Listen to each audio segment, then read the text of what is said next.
আয় আল্লাহ তাআলা, তোমার ইবাদত করি, তোমার কাছে সাহায্য চাই। এই দুনিয়াতে আমরা তার দাসত্ব মেনে নেওয়ার জন্য এসেছি। আমরা একটা টাইম নিয়ে এসেছি। লা ইস্তাখিরুনা সাআতাও ওয়া লা ইস্তাকদিমুন। যে সময় আল্লাহ পাক আমাকে বেঁধে দিয়েছেন, এক সেকেন্ড আগেও মরণ হবে না, এক সেকেন্ড পরও মরণ হবে না। যখন সময় হয়ে যাবে, মালাকুল মউত জান কবজ করে নিয়ে চলে যাবে। আমার আপনার শুধু স্থানান্তর হয়ে যাবে, আমার কোনো মরণ নাই। মূলত শুধু দুনিয়ার জিন্দেগিতে লাশটা পচে যাবে, কিন্তু রুহের জায়গায় চলে যাবে, ইল্লিন যাবে অথবা সিজ্জিনে চলে যাবে। জান্নাতি হলে ইল্লিন যাবে, জাহান্নামী হলে সিজ্জিন চলে যাবে। আমার বন্ধুগণ, এই দুনিয়ার জিন্দেগিটা হলো একটা ওয়েটিং রুমের মতো, এখন আছে, কিছুক্ষণ পরে নাই। দুনিয়ার সব কিছু ছেড়ে একদিন চিরস্থায়ী জিন্দেগির জন্য আমাকে প্রস্তুতি নিতে হবে। সেই দিন যাকে আমরা দুনিয়াতে আপন মনে করেছি, আমার মা পর হয়ে যাবে, আমার বাবা পর হয়ে যাবে, আমার স্ত্রী পর হয়ে যাবে, আমার সন্তান পর হয়ে যাবে, আমার ভাই ব্রাদার সব পর হয়ে যাবে। শুধুমাত্র একমাত্র কেবলমাত্র যিনি কাছে থেকে ছিলেন, কাছে আছেন, কাছে থেকে যাবেন, তিনি আমার কে? আসতে বলবেন না, তিনি আমার কে? আল্লাহ। সে আল্লাহর কাছে আমরা যে আমলনামা নিতে চাই, সে আমলনামাটা যেন দুর্বল না হয়। আমলনামা হবে দু হাতে, বাম হাতে আমলনামা কেউ নিয়ে যাবে, ডান হাতে আমলনামা কেউ নিয়ে যাবে। কিন্তু আমরা চাই, সবাই বলুন তো, আমরা আমলনামা নিতে চাই বাম হাতে না ডান হাতে? বাম হাতে না ডান হাতে? আমরা আল্লাহর সামনে লজ্জা নিয়ে উঠবো না সম্মান নিয়ে উঠবো? সম্মান নিয়ে উঠতে হবে। পাপীর কাতারে নাম লিখে আল্লাহর সামনে দাঁড়ালে বড় লজ্জায় পড়ে যেতে হবে।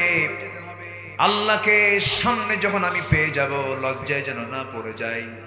এই জন্য আমি যে ইবাদত গুলো করছি, সে ইবাদত গুলো যেন কবুল হয়ে যায়।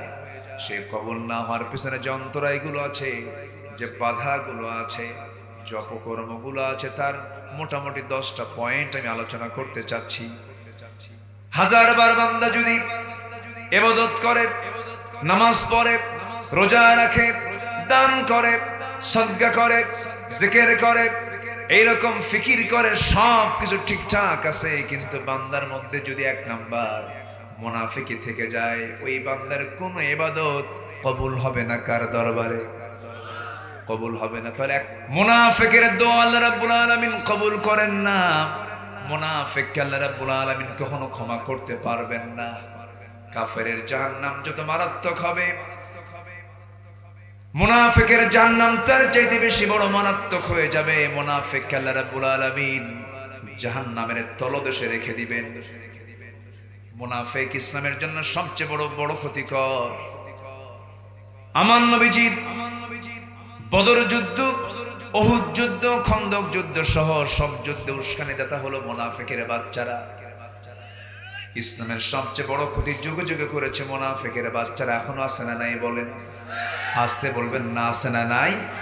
আচ্ছা, মুনাফিকি চাল চালা যাবে না। মুনাফিকি করলে পরে তার জন্য জান্নাত হারাম হয়ে যাবে, তার নামাজ কবুল হবে না, কোনো ইবাদত কবুল হবে না। আমার নবীজির সময় একজন মুনাফিক ছিল, নবীজির জীবদ্দশায় ইন্তেকাল হয়ে গেল। নবীজির কানে সংবাদ চলে এলো, মুনাফিকের একজন সন্তান ছিল, ভালো সাহাবী। আমি কি দোয়া করে দেব নাকি? তো এরকম করে ওঠা বসা হয় কেন? ওই যে ওঠা বসা হচ্ছে, এটা কেমন কথা? আপনি উঠবেন, আপনার হাঁটুতে আরেকজনের মুখ লাগবে।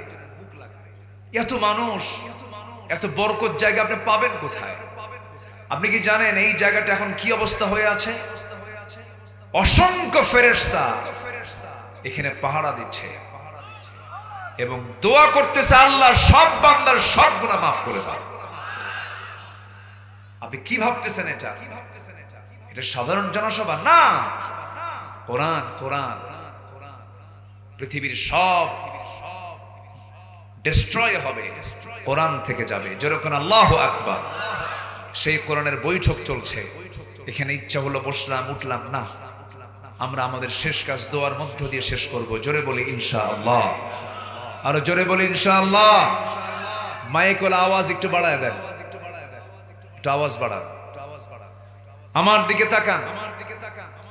আমার নবীজির জীবদ্দশায় এক মুনাফিক ইন্তেকাল হলো, তার মৃত্যু হলো। নবীজির কানে সংবাদ এলো, মুনাফিকের সন্তান একজন ছিলেন ভালো সাহাবী, তিনি এসে কানলেন। বাপ মরলে তো কান্না আসবেই, আসবে না? খারাপ হলেও কি কান্না হবে না? কেঁদে কেঁদে বলছেন, ইয়া রাসূলুল্লাহ, আমার বাবা জঘন্য মানুষ ছিল আমি তো জানি, কিন্তু আমার বাপ তো একটু মায়া দয়া হয়। হুজুর, আমি আপনার কাছে আসছি, আমার বাবার জন্য যদি কাফনের কাপড়টা সংগ্রহ করে দিতেন। কি কাফনের কাপড় নিবা? হুজুর, আপনার গায়ের একটা জুব্বা যদি দিতেন। আমার নবীজি গায়ের জুব্বাটা বলার কারণে দিয়ে দিলেন, যাও তুমি আমার সাহাবী যখন চাচ্ছ তোমাকে দিয়ে দিলাম। বাবার গায়ে গোসল করায়া আমার নবীর পরনের একটা জুব্বা তার গায়ের মধ্যে বরকতের জন্য দিয়ে দেওয়া হলো। কিন্তু লোকটা মুনাফিক। কি বলেন? মুনাফিক। নবীর গায়ের জুব্বার বরকত আছে না নাই? আচ্ছা, আমার নবীজি মদিনার মসজিদে বসা, কিছুক্ষণ পর ওই মুনাফিকের সন্তান সাহাবী ছিলেন, ভালো ছিলেন, তিনি এসে বলছেন, হুজুর, কাফনের কাপড় তো পরাইয়া দিছি, জানাজাটা কে পড়াবে? আপনার কাছে এসেছি, আমি জানি আমার বাপ জঘন্য মানুষ, যদি আপনি আমার বাবার জানাজার নামাজটা পড়াতেন খুব আমি খুশি হতাম। বাবার জন্য কে না চায় বাবার গুনাহগুলো মাফ হয়ে যায়। সঙ্গে সঙ্গে আমার নবী রাসূল বললেন, সাহাবীরে, তুমি আমার প্রিয় সাহাবী, তুমি যখন বলে ফেলেছো আমি তোমাকে কেমন করে মানা করি? যাও, রাজি হয়ে গেলাম, তোমার বাবার জানাজা আমি যাব। কিন্তু লোকটা কি বলেন? মুনাফিক। নবীজি চলে গেলেন, সামাজিকতা রক্ষা করলেন, সাহাবীর কথা তিনি বারণ করতে পারলেন না। জানাজা শুরু হয়ে যাবে, আমার নবীজি জানাজা শুরু করবেন, এমন সময় পিছন দিক থেকে একজন সাহাবী, তার নাম হলো ওমর, খুব মেজাজি সাহাবী ছিলেন, খুব গরম সাহাবী ছিলেন। মাঝে মাঝে মনে হয় বর্তমান দুনিয়াতে একটা ওমরও যদি আসতো, ইসরায়েলের এই ইহুদির বাচ্চাগুলোকে সঙ্গে সঙ্গে খতম করে দেওয়া যেত। কি দাপট ছিল তার! অর্ধ দুনিয়া শাসন করেছেন, সামনেও প্রোটোকল লাগে না, পিছনেও প্রোটোকল লাগে না, একা একা চলতে। উটের পিঠে চড়ে যাচ্ছেন ভৃত্যকে সাথে নিয়ে, ভৃত্য আর উনি একটা উট। মাঝে মাঝে লাগাম ধরে খলিফা, আবার মাঝে মাঝে লাগাম ধরে ভৃত্য, সমান ভাবে, কেউ যেন কষ্ট না পায়। চলে গেছেন তিনি বিশাল লম্বা সফরে। সেই লম্বা সফরে যাওয়ার সময়, ওই সময় প্যালেস্টাইন সফরের সময়, ওই দেশের নেতৃবৃন্দ যখন দেখলো ঘোড়ার উটের পিঠে বসে আছে, ওটাই বুঝি ওমর, কিন্তু উটের পিঠে সেই সময় বসেছিল হলো ভৃত্য, আর লাগাম ধরে আছে ওমর। আল্লাহু আকবার, আল্লাহু আকবার বলেন। সবাই ওয়েলকাম জানাচ্ছে ওমর মনে করে ওই ভৃত্যকে। উনি বলছে, আমি তো ওমর না, সিরিয়ালে আমি পড়ে গেছি, এখন বসে থাকা, লাগাম ধরে টানতেছেন হচ্ছে ওমর। এই সাম্যতার মূর্ত প্রতীক। এই সাম্যতা দেখে সবার চোখে পানি চলে এসে সবাই বলল, আর কি থাকা যায়? আমরা পড়লাম লা ইলাহা ইল্লাল্লাহ। কোন প্রোটোকল লাগতো না, কাউকে লাগতো না। কেন? উনি জানতেন যে আমি শুধু শাসক নই, আমি শুধু রাষ্ট্রের সম্রাট নই, আমি হলাম মানুষের মনোজগতের সম্রাট। আমি মানুষের মনকে জয় করতে পেরেছি, এই জন্য তার কোনো প্রোটোকল লাগতো না। আর এখন আতিপাতি ছোটখাটো নেতা হলে সামনে 50 মোটর সাইকেল, পিছনে 50 মোটর সাইকেল। কি আছে না নাই? আসতে বলবেন না, আছে না নাই? সাইয়েদনা ওমর ফারুক তার ছিলেন না। নাম শুনছেন তো ওমরের নাকি? নাম শুনেন নাই? কয় নাম্বার খলিফা? আসল কয় নাম্বার? 2 নাম্বার। খুব দামি একজন সাহাবী ছিলেন। ইনি একদিন কাঁদতেছেন, কেঁদে কেঁদে বলছেন, মনে হয় আমি ঠিক না, আমি মনে হয় মুনাফিক হয়ে গেছি। চিন্তা করেন কত দামি সাহাবী। এই কথা বলেই হুযায়ফা নামে একজন সাহাবী ছিলেন, যার হাতে আমার নবীর পক্ষ থেকে দেওয়া মুনাফিকের তালিকা ছিল, ওই তালিকা যার কাছে ছিল তার কাছে গিয়ে বলছে, ভাই হুযায়ফা দেখো তো ওই তালিকার নামটা দেখো, ওই তালিকার মধ্যে আমার মনে হয় আমি ওমর, আমার নামটা মনে হয় আছে। সঙ্গে সঙ্গে সাহাবী বলছেন, কি বলেন ভাইজান ওমর, আপনার নাম কেন থাকবে? রাসূল তো আপনার শানে বলেছেন ওমর জান্নাতি, আপনি জাহান্নামের বাসিন্দা কখনো হবেন না, আপনি জান্নাতি দুনিয়াতে খেতাব পেয়ে গেছেন। ওমরে ফারুক বলছেন, আমার মাঝে মাঝে সন্দেহ হয় আমি বুঝি মুনাফিকদের কাতারে চলে গেলাম কিনা। ওই সমস্ত সাহাবীদের ভিতরে যদি এমন দূর চিন্তা যদি লালন হয়, আমার বন্ধুগণ, আমরা জীবনে মিথ্যা কথা বলেছি কিনা বলেন, ওয়াদা ভঙ্গ করেছি না কিনা বলেন। এরপরে ওয়াদা ভঙ্গ করা, আমানতের খেয়ানত করা, মুখ থেকে বেফাস কথা বলা, এই সমস্ত আচরণ যার মধ্যে থাকবে সে হলো মুনাফিক, বলেছেন মুহাম্মদ সাল্লাল্লাহু আলাইহি ওয়াসাল্লাম। এখন বলেন, আমরা কি নিরাপদ না আমরাও বিপদ? বলেন বলেন বলেন, আমরা কি নিরাপদে না আমরাও বিপদে? আমরাও বিপদে। আমার বন্ধুগণ, একটু কান লাগাবেন, মনোযোগ দিয়ে শুনবেন। আমার নবীজি জানাজায় হাজির হলেন। সাইয়েদনা ওমর ফারুক পিছন থেকে বলছেন, ইয়া রাসূলুল্লাহ, আপনি কার জানাজা পড়াচ্ছেন? রাসূল বলছেন, ওমর রে, আমি সব জানি, সব দেখতেছি, কিন্তু আমার উপায় না, আমি জানাজাটা পড়ায় দেই। আমার নবীজি জানাজা সম্পূর্ণ করার সঙ্গে সঙ্গে আয়াত নাযিল হয়ে গেল, হে রাসূল, আপনি দোয়া চান বা না চান, আপনি মুনাফিকদের জন্য যদি ৭০ বারও যদি দোয়া করেন, ওই দোয়া আমি আল্লাহ আমার দরবারে মঞ্জুর হবে না। জুব্বা দিয়ে লাভ হলো না, নবীজি জানাজা পড়ায়ও লাভ হলো না, কারণ লোকটা কি বলে, লোকটা কি মুনাফিক। এই মুনাফিকরা কি না করেছে, অনেক কিছুই করেছে। আমার নবীজি দাম্পত্যময় জীবনকে তারা অসুখী করে ফেলেছিল। ছোট্ট একটা ইতিহাস মনে পড়লো, মুনাফিকরা কত চক্রান্তকারী হতে পারে। আমার নবীজি কোন এক অভিযান থেকে ফিরে আসতেছিলেন, যুদ্ধে বের হয়েছিলেন। ফিরে আসার পথে আমার রাসূল কিন্তু বউকে সাথে নিয়ে চলতেন। আলহামদুলিল্লাহ বলেন, জোরে বলি আলহামদুলিল্লাহ। আমার নবীজি জীবনে হজ করেছেন একবার। কয়বার? আসতে বলবেন না, কয়বার?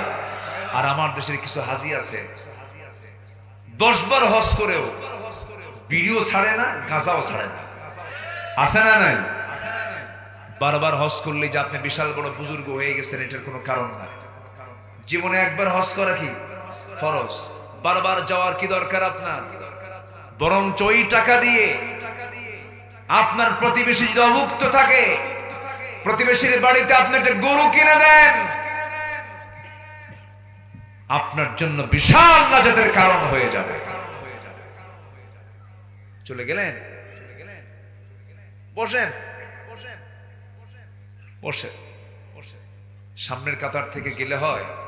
আমার ভাইজান খুব ভালো মানুষ, বগুড়ার জামাই, আমার হোম ডিস্ট্রিক্ট আবার বগুড়া, তো এই জন্য অধিকারে আমি তাকে বসায় দিলাম।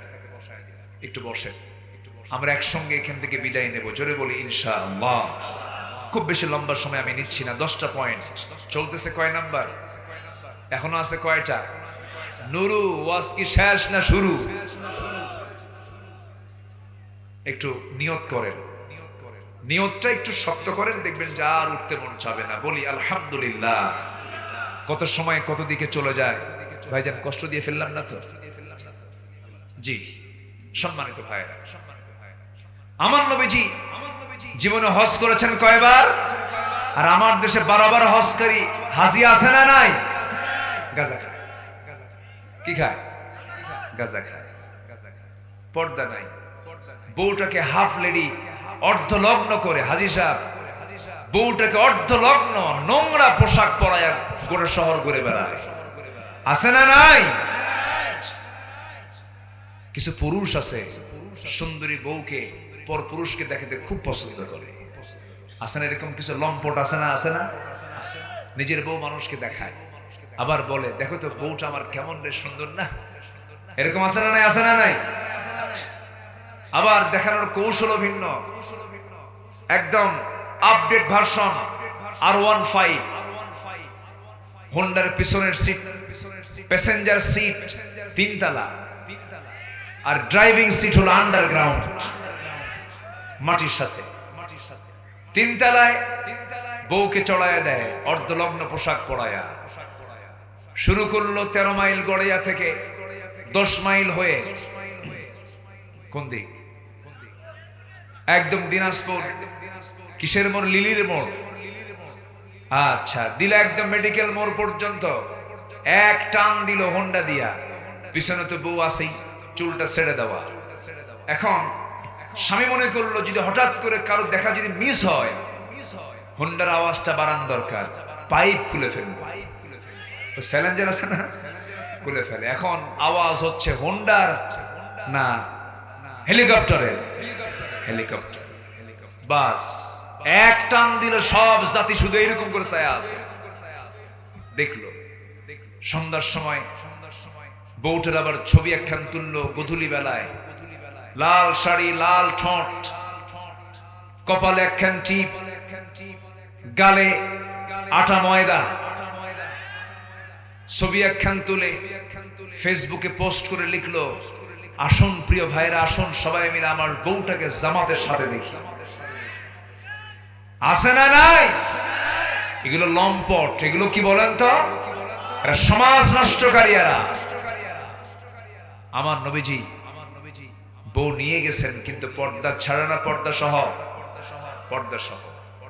কোন এক অভিযান থেকে তিনি আসতেছেন, হাজার হাজার সাহাবী মদিনায় ফিরবেন। আমার নবীজি বললেন, সাহাবীরা আমরা মদিনার দিকে ফিরতেছি, হঠাৎ করে কেউ যদি বাদ পড়ে যায়, বাদ পড়েই যেতে পারে। আমি একজন সাহাবীকে দায়িত্ব দিলাম, সাফওয়ান এদিকে আসো, তোমাকে দায়িত্ব দিচ্ছি। তোমার দায়িত্ব হলো আমার যে সমস্ত সাহাবীগুলো ফেরার পথে বাদ পড়ে যাবে, সেই বাদ পড়া সাহাবীগুলোকে তুমি নিয়ে মদিনা পর্যন্ত পৌঁছায় দিবা। ঠিক আছে হুজুর। কেউ বাদ পড়ে নাই, বাদ পড়েছেন মিসেস মুহাম্মদ আয়েশা সিদ্দিকা রাদিয়াল্লাহু তাআলা আনহা, তিনি বাদ পড়েছেন। বাদ পড়ার কারণ হলো, হেতু হলো, তিনি হঠাৎ করে রাস্তার মাঝে বলে ফেললেন, আমার পেশাবের চাপ এসেছে, আমার প্রকৃতির চাপ এসেছে, আমাকে নামায় দাও উটের পিঠ থেকে। দোলনা ছিল, সে হাওদা ছিল, হাওদা সহ তাকে নামায় দেওয়া হলো। হাওদা থেকে নেমে তিনি আড়ালে চলে গেলেন, শৌচকার্য করলেন। তিনি একটু আসতে দেরি করেছেন। যে দায়িত্বপ্রাপ্ত সাহাবী মনে করেছেন আম্মা জান আয়েশা বুঝি হাওদার মধ্যে আছেন। এত চিকন ছিলেন যে থাকলেও সে ওজন, না থাকলে সে ওজন।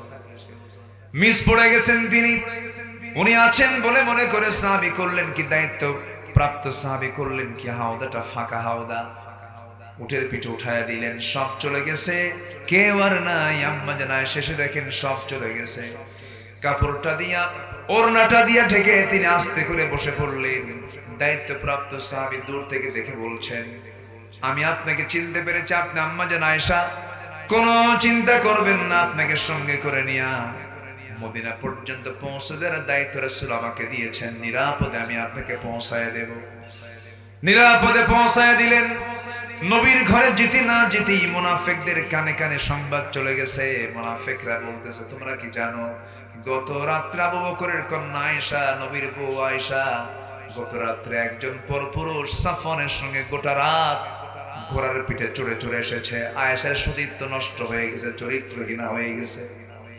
যেরকম নাউজুবিল্লাহ। এগুলো কাদের কাজ? আস্তে করে কাদের কাজ? এগুলো লোক তো নাই আমার দেশে। আসতে বলবেন না, আছে না নাই? ওয়াজগুলো কি এগুলো করা দরকার? একটু আমার ভাইয়েরা মনোযোগ দিয়ে শুনুন।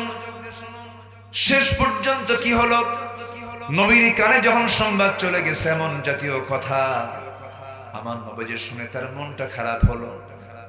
আমার নবীজি বলছেন, আয়েশা রে, কি যেন শুনলাম, মনটা আমার খারাপ হয়ে গেল। আমার মনে হয় এই মুহূর্তে তোমার এই জায়গায় না থেকে তোমার বাবার বাড়ি চলে যাওয়া উচিত। একটা নারীর যখন বিয়ে হয়ে যায় তার জন্য আসল বাড়ি হলো বাবার বাড়ি না স্বামীর বাড়ি? বলেন বলেন। স্বামীর মুখ থেকে যখন এই জাতীয় কথা তিনি শুনলেন, যেন তিনি আকাশ ভেঙে পড়ে গেলেন। চোখের পানিতে গাল ভিজে যায় আর বলছেন, ইয়া রাসূলুল্লাহ, আপনি আমাকে বলেছেন, আমি তো যেতে বাধ্য হচ্ছি। আমি চলে গেলাম আমার মার বাড়ি, আমার বাবার বাড়ি। তবে একটা কথা বলি, ইয়া রাসূলুল্লাহ, যে বিয়ের সিদ্ধান্ত এই পৃথিবীর কেউ দেয় নাই, আমার বিয়ের সিদ্ধান্ত এসেছে আসমান থেকে। আল্লাহ আমাকে অর্ডার করেছেন আপনাকে বিয়ে করার জন্য। আমাকে সে আল্লাহর কাছে আমি বিচার দিয়ে দিলাম, আল্লাহ আমার ফয়সালা করে দিবেন। জোরে কোন সুবহানাল্লাহ। দিন শেষে আমার সবচেয়ে আপনকে, আসতে বলবেন না আপনকে। যদি কোনো বান্দা যদি আল্লাহকে অভিভাবক মনে করে, আল্লাহকে যদি একমাত্র যদি মনে করে আমার আল্লাহ একমাত্র অভিভাবক, তাহলে আল্লাহর কসম করে বলি এই পৃথিবীতে তার কোনো প্রকার বিপদ হবে না। জোরে কোন সুবহানাল্লাহ। আমার বন্ধুগণ, শেষ পর্যন্ত কি হলো? নবীজি বলে দিলেন যাও। আম্মা জান আয়েশা রওনা দিলেন। এখান থেকে একটা বিষয় ক্লিয়ার, আমার নবীজি গায়েব জানতেন না। রাসূল যদি গায়েব জানতেন বলতেন আয়েশা সব ভুয়া কথা, মিথ্যা কথা, আমি জানি কিচ্ছু হয় নাই। কিন্তু রাসূল কিন্তু তা বললেন না, কারণ রাসূল সত্য কোনটা মিথ্যা কোনটা তিনি জানতেন না। কারণ সত্য মিথ্যা সব কিছু জানার তিনি মালিক, তিনি কে? আর আমার দেশের পীর সাহেবরা গায়েব জানে। পীর সাহেবরা কি জানে? গায়েব জানে। বাচ্চা হয় না, এসে বলে বাবা বাচ্চা তো হয় না, চুপ মেরে থাকে। এই কি মানে মুখ শুধু নড়ায়, এই করতে করতে হঠাৎ করে একটা আওয়াজ দেয়, যা। কি কথা কি বুঝতেছেন? মানে ওই বোঝালো যে আমি একখান কিছু পাইছি। কিচ্ছু না, বের হাতের লাঠির বাড়ি খাইলে সব ঠিক হয়ে যাবে। ঠিক কিনা? যত মাজার দেশে আছে সব রোড লাইনে, একটাও ট্রেন লাইনে নাই। সব খবর আমরা জানি। যে সমস্ত মাজারে সেজদা হয় পিটাইয়া সোজা করা দরকার ওগুলোকে। আর যে ভণ্ড তার মুরিদ কর্তৃক সেজদা গ্রহণ করে ঠ্যাং ভাঙ্গা সোজা করা দরকার। শিরকের গন্ধ যেখানে আছে সেখানে আমরা তার টিকে থাকতে দেব। আমাকে অনেকে বলে পীর ধরা কি, আমি কি চোর ধরা কি? আমি পীরকে গালমন্দ করছি না, আবার আমার কথা কোন দিক দিয়ে কোন প্যাঁচ লাগায় কি যে করবে ক্যামেরাম্যান আমি আল্লাহই জানে। এই যে একটা কথা বললাম, এটাকে যে কোন দিকে কি নিয়ে কোথায় যে নিয়ে যাবে, আল্লাহি আমি পীরকে গালমন্দ করছি না। সঠিক পীর যদি হয় আপত্তি নাই। শাহজালাল ইয়ামিনী সিলেটে শুয়ে আছেন, খান জাহান খুলনায় শুয়ে আছেন, কারামত আলী জৈনপুরী রংপুরের মাটিতে শুয়ে আছেন, রাজশাহীতে শাহ মাকদুম শুয়ে আছেন। অবশ্যই তারা আল্লাহওয়ালা ছিলেন, কোনো সন্দেহ নাই। কিন্তু শাহজালাল কি করেছেন? রাজা গৌর গোবিন্দকে পরাজিত করে গোটা সিলেটকে ইসলামের বিজয়ের পতাকা উড্ডীন করেছেন। আল্লাহু আকবার বলেন। রাজা পৃথ্বীরাজকে পরাজিত করে আজমিরে শুয়ে আছেন আওলাদ রাসূল খাজা মঈনুদ্দিন চিশতি রাহমাতুল্লাহ আলাইহি। রাজা পৃথ্বীরাজকে পরাজিত করে গোটা ভারতবর্ষে কালিমার পতাকা উড্ডীন করেছেন তারা। তারা হচ্ছেন পীর।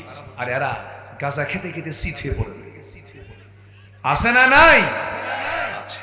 আল্লাহ তুমি এই সমস্ত ভণ্ড থেকে আমাদেরকে হেফাজত করো। জোরে বলি আমিন। আম্মা জান আয়েশা এখন স্বামীর ঘরে না বাবার ঘরে?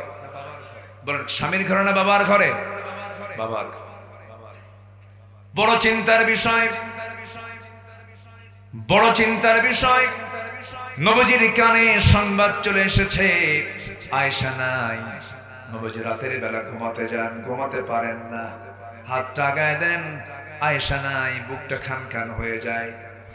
ওই দিকে আম্মা জান আয়েশা সেজদায় পড়ে পড়ে কাঁদেন। চিকন মানুষ আরো পাটখড়ির মতো চিকন হয়ে যেতেছেন, চোখের পানিতে যায় নামাজ ভিজতে থাকে। আম্মা জান আয়েশাও কাঁদেন, আমার নবীজিও কাঁদেন। নবীজির কান্না দেখে সাহাবীরাও কাঁদেন। আর মুনাফিকরা আস্তে কয় মুনাফিকরা হাসে। দেখেন আল্লামা সাইদি ফাঁসির দিন গণজাগরণ মঞ্চে মিষ্টি বিতরণ করেছে। ওরা করে নাই করে নাই করে নাই করে নাই করে নাই করে নাই করেছে। আমার ভাইয়েরা, মুনাফিকরা যুগে যুগে ছিল, এখনো আছে। আম্মা জান আয়েশা বলেন এত বড় বিপদে পড়েছিলাম আমি আয়েশা, আমি আল্লাহর প্রতি তাওয়াক্কুল করেছি, আল্লাহ আমাকে সাহায্য করেছেন। আম্মা জান আয়েশা বলেন আমি 9টি কারণে শ্রেষ্ঠ, আল্লাহ পাক আমাকে শ্রেষ্ঠত্ব দান করেছেন 9টা কারণে। নাম্বার 1, আমি আয়েশা 9 বছরের বয়সে আমি আমার রাসূলের বউ হওয়ার সুযোগ পেয়েছি, স্ত্রী হওয়ার সুযোগ পেয়েছি। 13 বছরে নববধূ হয়ে নবীর ঘরে পদার্পণ করেছি। নাম্বার 3 হলো আমি জিব্রাইলকে নিজের চোখে দেখেছি। আম্মা জান আয়েশা বলেন, আমি নিজেকে ধন্য মনে করি, আমি নবীর সঙ্গে যখন একই কাঁথার নিচে শুয়ে থাকতাম সেই সময় জিব্রাইল ওহী নাযিল করতেন। আমি নিজেকে ধন্য মনে করি। আমি আয়েশা আমার শানে আল্লাহ তাআলা আমাকে লক্ষ্য করে কয়েকটা আয়াত নাযিল করেছেন। আমি আয়েশা নিজেকে ধন্য মনে করি, রাসূল যখন মারা যাবেন কোন স্ত্রীর ঘরকে পছন্দ না করে আমার নবী আমার ঘরকে পছন্দ করে আমার ঘরে তিনি ইন্তেকাল করেছেন। আমার উরুতে মাথা রেখেছেন, বালিশ দিয়েছি আগায়। রাসূল বলেছেন, আয়েশা বালিশ নেব না, তোমার উরুটা আমাকে বিছায়া দাও। আমি উরুটা বিছায়া দিলাম। নবীজি আরাম ফরমালেন, শুয়ে থাকলেন। প্রচন্ড মাথা ব্যথা, প্রচন্ড কষ্ট পাচ্ছেন আমার রাসূল। আমার নবীজির এমন দৃশ্য দেখে আম্মা জান আয়েশা মাথায় পানি ঢেলে দিচ্ছেন। আমার নবীজি হঠাৎ করে বলছেন, আয়েশা রে, মুখে কেমন যেন দুর্গন্ধ মনে হচ্ছে, মেসওয়াক লাগবে, কেমন করে উঠবো আমি? আমার ভাই আবু বকরকে বললাম, একটা মেসওয়াক এনে দেওয়া হলো। মেসওয়াকের আগাটা শক্ত দেখে আমি আয়েশা চাবায়া চাবায়া নরম করে দিলাম। নবীজির হাতে যখন দিলাম, মেসওয়াকের আগায় কিছু থুতু লাগানো ছিল।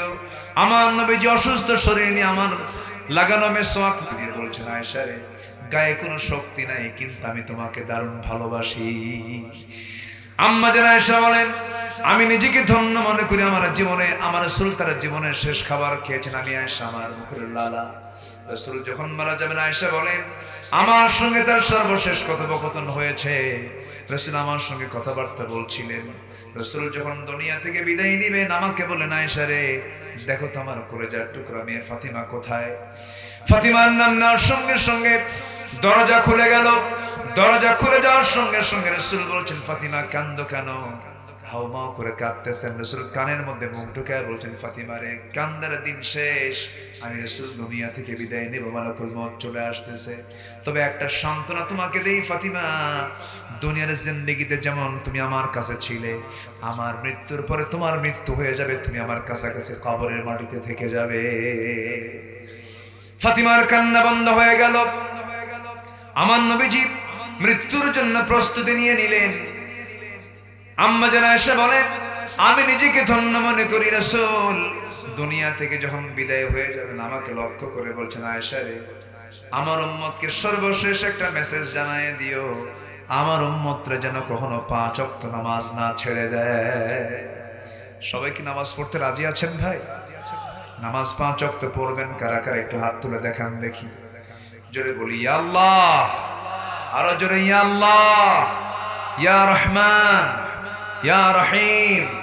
আমাদেরকে 5 ওয়াক্ত সালাত আদায় করার তৌফিক তুমি আল্লাহ দিয়ে দাও। জোরে বলি আমিন, আরো জোরে আমিন। নামাজ আছে যার, ঈমান আছে তার, নামাজ আছে যার, চরিত্র আছে তার, নামাজ আছে তার, শৃঙ্খলা আছে তার, নামাজ আছে যার, বরকত আছে তার। নামাজ নাই যার, তার কিচ্ছু নাই। নাউজুবিল্লাহ বলে। সম্মানিত ভাইয়েরা, আম্মা জান আয়েশা এবার বলছেন, রাসূল যখন ইন্তেকাল করবেন আমাকে হঠাৎ করে বলছেন, আয়েশা, মৃত্যুর দুয়ারে মালাকুল মউত চলে আসছে, জান কবজ করে ফেলবি, যে কোনো মুহূর্তে আমি দুনিয়া থেকে বিদায় নিয়ে নেব। দেখো তো আয়েশা, ঘরের মধ্যে কোনো গহনা আছে নাকি, সোনা আছে নাকি? গোটা ঘর তন্ন তন্ন করে খুঁজে 4-5টা স্বর্ণের বার পাওয়া গেল। হাতের তালুতে নিয়ে বলছে, আয়েশা রে, এতটুকু সম্পদ আমার ঘরে রাখতে চাই না, আল্লাহর দ্বীনের জন্য আমি সম্পদগুলো আমি দান করে দুনিয়া থেকে বিদায় নিতে চাই। রাসূল বিদায় নিলেন। বিদায় নেওয়ার আগ মুহূর্তে সর্বশেষ কথা বলেছেন আম্মা জান আয়েশার সাথে। তিনি বলেন, আমার সঙ্গে তার সর্বশেষ কথা হয়েছে। আমি নিজেকে ধন্য মনে করি, রাসূল যখন দুনিয়া থেকে বিদায় নেবেন, বিদায়ের পর তার যে কবরটা হয়েছে, সেই কবরটা হয়েছে আমার ঘরের ভিতরে। আমি নিজেকে ধন্য মনে করি। আমার বড় শখ ছিল আমি আয়েশা নবীর পাশে ঘুমাবো। আমার নবীর পাশে আমার বাপ ঘুমিয়ে আছেন, আমার বড় শখ ছিল আমি আমার রাসূলের পাশে শুয়ে থাকবো, কিন্তু ইসলামের বড় একজন খলিফা ওমর ফারুক যখন তার ছেলে সন্তানকে পাঠায় দিয়ে আমাকে বললেন, ওরে আয়েশা, আমার বড় শখ আমি নবীর সঙ্গে থাকবো, এত বড় ব্যক্তিকে আমি কেমন করে মানা করি, আমি আমার জায়গাটা আমি ওমরকে ওয়াকফ করে দিয়েছি। দিলটা কত বড়, জোরে কর সুবহানাল্লাহ। আম্মা জান আয়েশা এত বড় একজন দামি নারী ছিলেন, তার বিরুদ্ধে মুনাফিকরা সতীত্বের হুমকি দিয়ে দিল, সতীত্ব নিয়ে প্রশ্ন তুললো। এটা কাদের কাজ বলেন? আসতে বলবেন না, কাদের কাজ? যারা সতীর সাথী নারীর প্রতি মিথ্যা অপবাদ দেবে, যারা মিথ্যা সাক্ষী দেবে, এদের প্রতি আল্লাহর রহমত না লানত, রহমত না লানত, এদের কোনো দোয়া কবুল করবেন না কে? আমার বন্ধুগণ, আম্মা জান আয়েশা সিদ্দিকা রাদিয়াল্লাহু তাআলা আনহা এক পর্যায়ে চরম টেনশনে পড়ে গেলেন। হারে কখন ওহী নাযিল হবে? নির্দিষ্ট দিনগুলো পার হয়ে গেল, নবীর কাছে ওহী নাযিল হলো, ইন্নাল্লাযীনা জাউ বিল ইফকি উসবাতুম মিনকুম, হে রাসূল, মুনাফিকরা যত ষড়যন্ত্র পাকিয়েছিল সব ষড়যন্ত্র আল্লাহ বুমেরাং করে দিয়েছেন। জিবরাইল বলছেন, আয়েশা যা ছিল তাই আছে, আয়েশার চরিত্রের কোনো পরিবর্তন হয় নাই। সে একজন ভালো নারী, সতী নারী, কোনো সমস্যা নেই। আমার নবীজি এত আনন্দিত হলেন, দৌড় মেরে চলে গেলেন শ্বশুর বাড়িতে। গিয়ে ডাকছে, আয়েশা রে কোথায়? কোনো জবাব নাই। আবার বলছে, আয়েশা কোথায়? জবাব নাই। এবার বলছেন, হুমায়রা কোথায়?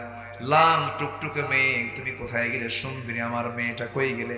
সুন্দরী আমার বউটা কোথায় গেলে? আমার বন্ধুগণ, মেয়েদেরকে আপনি যত প্রশংসা করবেন মেয়েরা তত বেজার না খুশি? আসতে কয়, নিজের বউকে খুশি করবেন সবাই, মনে থাকবে তো? অন্যের বউ না, কিন্তু নিজের বউ, এটার জন্য মনে থাকে। আবার আমার নবীজি ডাকতেছেন কিন্তু উত্তর দিচ্ছেন না। এক পর্যায়ে কাছে পেলেন, পেয়ে বলছে, আয়েশা তুমি কি জানো তোমার শানে আল্লাহ তাআলা আয়াত নাজিল করেছেন, তোমার চারিত্রিক সনদ আল্লাহ নিজে দিয়েছেন, তোমার কোনো দোষ নাই। আম্মা জান আয়েশা বলছেন, আমি ইব্রাহিমের আল্লাহর প্রশংসা করি। কার আল্লাহ? চলে গেছেন ইব্রাহিমের দিকে। রাসূল বলছেন, আয়েশা তোমার রাগ কিন্তু এখনো আছে। কেন? তুমি ইব্রাহিমের দিকে চলে গেছো। তাদের রাগটাও ছিল কত কন্ট্রোলের, কত শিক্ষামূলক, কত গুরুত্বপূর্ণ রাগ তারা করেছেন। আর আমাদের রাগের তো কোনো সাইজ বাইজ নাই। রাগ উঠলেই কিছু পুরুষ আছে বউকে সকালে তালাক দেয়, বিকেলও তালাক দেয়। আসতে কবে না, আছে না নাই? বিবাহিত জীবনে সবচেয়ে বেশি ধৈর্যের পরিচয় দেবে পুরুষ না নারী? বলেন না, স্বামী না স্ত্রী? চুপ করে আছে, হুজুর কব না, আপনি বইয়ের কথা বলতেন। কে কে কে বেশি ধৈর্য ধরবে বলেন? বলেন স্ত্রী না স্বামী? স্বামী। কারণ স্বামীকে আল্লাহ তাআলা পরিচালক বলেছেন। স্বামীর ভিতরে কন্ট্রোলিং পাওয়ারটা থাকতে হবে। স্বামী ধৈর্যের পরিচয় বেশি দেবে। মেয়েরা যে ধৈর্য ধরবে না তা না, ধরবে, কিন্তু এখানে নেতৃত্ব দেবে কে বলেন তো? স্বামী। এই বিষয়গুলো আমরা খেয়াল করব। জোরে বলি ইনশাআল্লাহ। আমার এই একটা কথায় অনেকের সংসার টিকে যাবে। খুব দামি কথা তো এটা।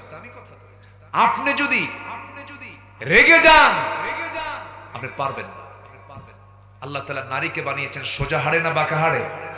বাঁকা হাড়ে। আপনি যত প্রশংসা করবেন তত ভালো। আপনার বউটা যদি কালো কুচকুচেও হয়, কখনো একটা বারের জন্য বলবেন না তুমি দেখতে অসুন্দর। আপনি শুধু বলবেন, এই পৃথিবীতে একমাত্র রানী তুমি আমারই, আমার চোখে তোমার চেয়ে সুন্দরী কোনো নারী পৃথিবীতে নাই। দারুণ খুশি, খুব খুশি হয়ে যাবে। এই জন্য এই বিষয়গুলো শিক্ষণীয় শিখিয়েছেন মুহাম্মদ সাল্লাল্লাহু। কিন্তু আপনার নজরও যদি খারাপ হয়, ওই যে ওই লোকের মতো এক যুবক বিয়ে করছে, বিয়ে করার 3 দিন পরে কান্দে, কান্দে কয়, কি বিয়ে করলাম, কি বিয়ে করলাম, আমার কি বিয়ে করালো? সুমনের বউ দেখতে এত সুন্দর, দেখেন নজরে গেছে সুমনের বউয়ের দিকে। অন্যের বউয়ের দিকে নজরে গেলে কি নিজের বউ সুন্দর থাকে? আস্তে নিজের বউ সুন্দর থাকে? নিজের বউকে যদি রাজরানী হিসেবে দেখতে চান, পৃথিবীর কোন নারীর দিকে আর নজর দেওয়া যাবে না। আমার মায়ের আমার এই ওয়াজে খুব খুশি। হুজুর ভালো করে কর। হ্যাঁ কি বললো? আরো কিছু কব? খুব ভালো বলি আলহামদুলিল্লাহ। কিন্তু আপনারা খুব নড়াচড়া করতেছেন। আল্লাহর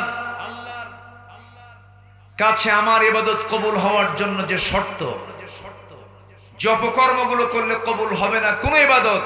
মোট কয়টা বলেছি? বলুন কয়টা বলেছি? চলতেছে কয় নাম্বার? আরো আছে কয়টা? এখন বলেন মাহফিল কি 1 রাত দরকার না 10 রাত দরকার? মানিক ভাই, আগামী থেকে 10 দিন ব্যাপী মাহফিল আছে তো? এবছর আমি নিয়েছি। যে মাহফিলটা চিটাগাং প্যারেড ময়দানে হতো চট্টগ্রামে, সেই চট্টগ্রামের প্যারেড ময়দানের মাহফিল এবছর অনুষ্ঠিত হচ্ছে, যেটা আল্লামা সাইদি শুরু করেছিলেন। এবছর 16 বছর পর আবার সেই জায়গায় তাফসীর মাহফিল শুরু হচ্ছে, সেখানে আমি একজন অতিথি হিসেবে আছি। সম্মানিত ভাইয়েরা, তাহলে ইবাদত কবুল হতে হলে মুনাফিকে ছাড়তে হবে। সবাই রাজি আছেন তো? নামাজ কয় ওয়াক্ত পড়বো আমরা? 5 ওয়াক্ত।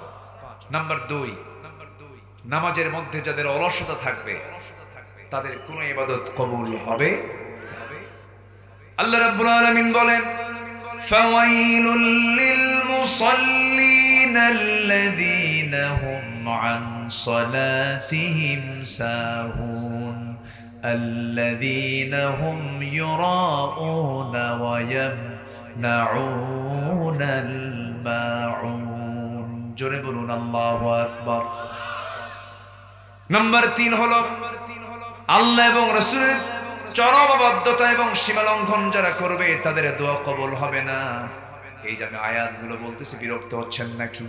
আয়াত যত বেশি তেলাওয়াত হবে মাহফিল তত বরকতময় হবে। আল্লাহ রাব্বুল আলামিন বলছেন যারা আমার অবাধ্য হবে তাদের অবস্থা কি হবে? وَمَن يَعْصِ اللَّهَ وَرَسُولَهُ وَيَتَعَدَّ حُدُودَهُ يُدْخِلْهُ نَارًا خَالِدًا فِيهَا وَلَهُ عَذَابٌ مُهِينٌ। জোরে বলুন আল্লাহু আকবার। সূরা নিসা আয়াত নাম্বার 14, যেটা দিয়ে আমি তেলাওয়াত শুরু করেছি, যারা সীমা লঙ্ঘন করবে, অবাধ্যতা স্বীকার করবে আল্লাহ এবং রাসূলের, তাদের জন্য জাহান্নাম হবে অস্থায়ী না স্থায়ী, পার্মানেন্ট জাহান্নাম তাদের জন্য বরাদ্দ হয়ে যাবে। নাম্বার 4 হলো আল্লাহর সঙ্গে যারা শিরিক করবে তাদের কোনো ইবাদত কবুল হবে না। মাজার পূজা করা যাবে না, শিরিক পূজা করা যাবে না, শনিবারে বাঁশ কাটা যাবে না, মঙ্গলবারে বিয়ে হওয়া যাবে না, বিয়ের দিন বৃষ্টি হলে পরে সারাদিন তারা চোখের পানি ফোরাবে না। এই সমস্ত কথাগুলো আমার দেশে চালু আছে না নাই? এগুলো বিশ্বাস করা ইমানদারের কাজ না শিরকের কাজ? শিরকের কাজ সকালবেলা বেশি করে বাকি দিবে আর বৃষ্টির দিন বিয়ে করবে, যা কইছে তার উল্টা করবে। বৃষ্টি কি গজব না রহমত? রহমত। আল্লাহ রাব্বুল আলামিন বলেন, ইন্নাল্লাহা লা ইয়াগফিরু আন ইউশরাকা বিহি ওয়া ইয়াগফিরু মা দুনা যালিকা লিমান ইয়াশা ওয়া মান ইউশরিক বিল্লাহি ফাকাদ দাল্লা দালালান বাঈদা। সূরা নিসা ভার্স নাম্বার 116, 116 নম্বর আয়াত। শিরক যারা করবে তাদের জন্য জান্নাতটা বাজেয়াপ্ত হয়ে যাবে, জান্নাতের গন্ধ তারা পাবে না, তাদের কোনো ইবাদত কবুল হবে না। নাম্বার 5 হলো সামনে পিছনে যারা পরনিন্দা করবে, পরচর্চা করবে, তাদের কোনো দোয়া কবুল হবে না, তাদের কোনো ইবাদত কবুল হবে না। এমন লোক বুঝি বাংলার জমিনে নাই? পরনিন্দা, পরচর্চা, গীবত চর্চা, এই সমস্ত লোকগুলো আজকের সমাজে আছে না নাই? ওই যে ত্রিমোহনীর মোড়ে, চতুর্থ চৌমোহনীর মোড়ে, রাস্তার মোড়ে মোড়ে কিছু দোকান খোলা থাকে, 4 দোকান। সেই 4 দোকানে বসে সারাদিন গীবত শেখায়েত করে এমন লোক আছে না নাই বলেন? আমি ওই 4 দোকানের নাম দিয়েছি হলো গীবতখানা। কি খানা? গীবতখানা, গীবতের চর্চা করে। আল্লাহ রাব্বুল আলামিন বলেন, যারা পারেন আওয়াজ দেওয়ার সঙ্গে ঠোঁট মিলিয়ে বলেন, ওয়াইলুল লিকুল্লি হুমাযাতিল লুমাযাতিনিল্লাযী জামা'a মালান ওয়া 'আদ্দাদাহ ইয়াহসাবু আন্না মালাহু আখলাদাহ কাল্লা লায়ুনবাযান্না ফিল হুতামাহ ওয়া মা আদরাকা মাল হুতামাহ নারুল্লাহিল মুকাদাতুল্লাতী তাত্তালি'ু আলাল আফইদাহ ইন্নাহা আলাইহিম মুসাদাহ ফি আমাদিন মুমাদ্দাদা। আল্লাহ রাব্বুল আলামিন বলেন, যারা সামনে পেছনে আড়ালে পরনিন্দা করে পরচর্চা করে তাদের ধ্বংস হয়ে যাক, তাদের কোনো ইবাদত কবুল হবে না কার দরবারে? আসতে বলবেন না, কার দরবারে? যদি পারি মানুষের গুণ দেখবো, আর যদি পারি নিজের দোষ দেখবো, নিজের দোষ দেখবো, পরের কি দেখবো? গুণটা দেখবো, আমি উপকৃত হয়ে যাব। নাম্বার 6 হলো আল্লাহকে যারা ভুলে থাকবে, আল্লাহ তাদেরকে ভুলে থাকবেন। ওয়ামান আ'রাদা আন যিকরি ফাইন্না লাহু মাঈশাতান দানকা ওয়া নাহশুরুহু ইয়াওমাল কিয়ামাতি আ'মা ক্বালা রাব্বি লিমা হাশারতানি আ'মা ওয়া ক্বাদ কুনতু বাসীরা। জোরে বলুন আল্লাহু আকবার। আল্লাহকে যারা ভুলে থাকবে, আল্লাহ তাদেরকে ভুলে যাবেন, তাদেরকে অন্ধ করে কিয়ামতের দিন তুলবেন। এই জন্য আমরা আল্লাহকে ভুলে থাকবো না, স্মরণ করব। বলেন বলেন বলেন, ভুলবো না, স্মরণ করব, স্মরণ করব। নাম্বার 7 হলো শয়তানের যারা পদাঙ্ক অনুসরণ করবে, তারা আল্লাহর কোন ইবাদত তাদের দরবারে মঞ্জুর হবে না। শয়তানের পদাঙ্ক যেমন মদের বারে যাওয়া, জেনার কারবার করা, সুদের কারবার করে, এদিকে নামাজও পড়ে, এরকম কিছু লাম্পট্য জীবন আছে না নাই? বলেন, আসতে বলবেন না, আছে না নাই? আল্লাহ রাব্বুল আলামিন বলছেন তাদের কোনো ইবাদত আমার দরবারে মঞ্জুর হবে না। নাম্বার 8 হলো লোক দেখানো যারা ইবাদত করবে। দান করেছে 1 লাখ টাকা, নামটা বলে নাই, যে কালেকশন করছে তার মুখে নামটা আসে নাই, রাগের ঠেলায় বলে এত 1 লক্ষ টাকা দান করলাম, আমার নামটা নিলে না, জীবনের দান আমি তোমাদেরকে করব না। এমন দানবীর বুঝি বাংলার জমিনে নাই? আসতে বলবেন না, আছে না নাই? লোক দেখানো যারা দান করবে, লোক দেখানো যারা ইবাদত করবে, তাদের কোনো ইবাদত আল্লাহর দরবারে মঞ্জুর হবে না। আল্লাহ বলেন তাদের কোনো দোয়াও কবুল হবে না। নাম্বার 9 হলো যারা কুফরি করবে, কুফরি করলে পরে তার কোনো দোয়া কবুল হবে না।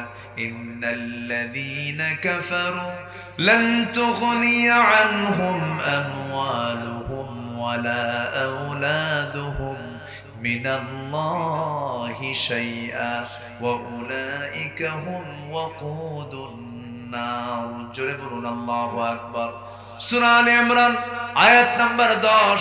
যদি কোনো বান্দা যদি কুফরি করে, তার কোনো কিছুই কাজে আসবে না, সন্তান সম্পদ কোনো কিছুই কাজে আসবে না। এই জন্য কুফরি করলে পরে কোনো দোয়া কবুল করবেন না কে? আল্লাহ তাআলা। সর্বশেষ হলো আল্লাহর সাথে মিথ্যা দৃঢ় অঙ্গীকার করে যারা অবজ্ঞার সঙ্গে তা ভঙ্গ করবে, আল্লাহর সঙ্গে যারা অঙ্গীকার ভঙ্গ করবে, আল্লাহ রাব্বুল আলামিন তাদের কোনো ইবাদত কবুল করবেন না। ওমিনহুম মান আহাদাল্লাহ, মানুষের মধ্যে এমন কিছু লোক আছে যারা আল্লাহর সঙ্গে অঙ্গীকার করার পরে সে অঙ্গীকার যারা ভঙ্গ করেছে, আল্লাহ বলছেন লানাকুনান্না মিনাস সালিহিন। জোরে বলুন আল্লাহু আকবার। আসুন আমরা এই 10টা অপকর্ম থেকে নিজেকে বাঁচায় রাখি। এই 10টা অপকর্ম থেকে বাঁচিয়ে রেখে যদি আমরা আল্লাহর কাছে চাই, দোয়া কবুল করবেন তিনি আমার কে? আল্লাহ কবুল করুন। জোরে বলি আমিন, আরো জোরে আমিন। অনেক রাত হয়েছে, আমি বুঝতে পারছি, আমি আর সময়টাকে ক্ষেপণ করব না। আমার জি জি আমি এই যে ভাইজান বুঝি না, আমি বসেন আবার এই যে আমার দিকে বসেন। কি যে একটা রোগ এগুলো, বসেন। জিকির করি লা ইলাহা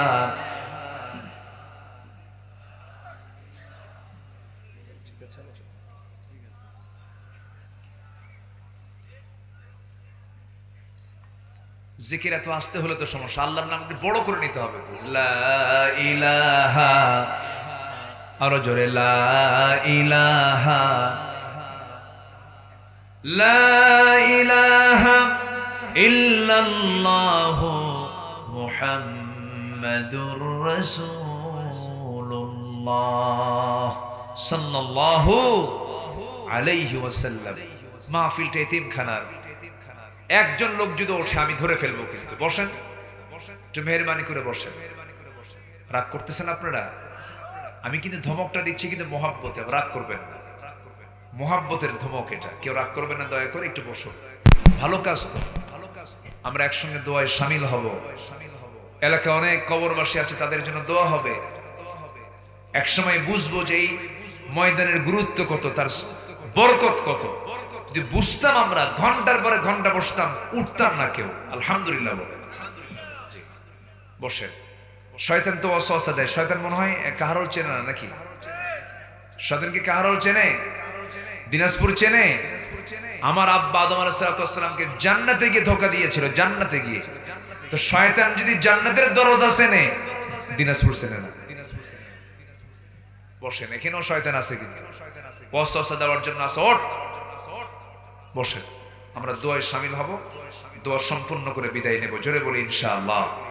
মাদ্রাসার মাহফিল, এতিমখানার মাহফিল। আমার বামে, পেছনে, ডানে অনেক অতিথিরা আছেন। সামনে, ডান পাশে, বাম পাশে অনেক চেয়ারের স্পেশাল গেস্টরা আছেন। প্রতি চেয়ার প্রতি 1 লাখ। কি কোন আপনারা? তাহলে তো মাদ্রাসার এতিমখানা একদম ধনী হয়ে যাবে, আর চাইতেই হবে না। তো দেখি এখানে চেয়ার যারা পেয়েছেন, কোরআনের চেয়ার এটা। মাহফিল কমিটি আপনাকে সম্মানিত করেছেন, আপনি মাহফিলকে সম্মানিত করুন। সবাই কম বেশি আপনারা দেবেন। আর সামনে যারা আছেন বসে, আমি খুব খুশি হয়েছি।